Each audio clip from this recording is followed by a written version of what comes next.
करिए ना बच्चा।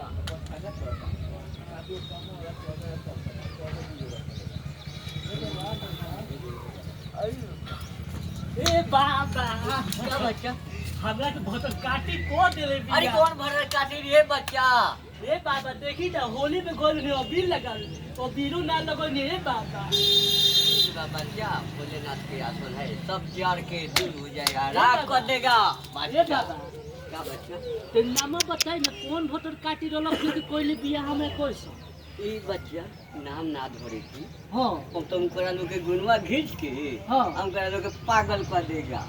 ए बाबा देखी ना ओइसन भोटर काटी कोइले बिया नु हम ओइ ढेबे गायब को यो बच्चा जो हम ओइ ढो अरे गायब जो यो बच्चा। होकरो को दे जाता होकरो को दे में बिला अच्छा अच्छा यो बच्चा तो रोहित आ जाएगा। कोई ठो आ जाई बाबा। और आ जाएगा, ठीक आई मारेगा मंत्र बस से आ जाएगा।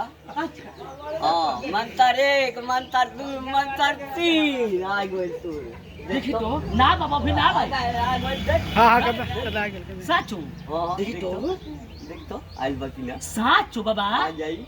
भोतर काटी ओसन मोलो के मन तो की आ गई जुग जुग जी हे बाबा रौरा शक्ति बाबारा चल बच्चो बाबा का आशीर्वाद बा। देखी बाबा में बहुत शक्ति बा हम दोनों उठवा गई देख ले भाई भोलेनाथ के आसन जर के राख हो जाएगा।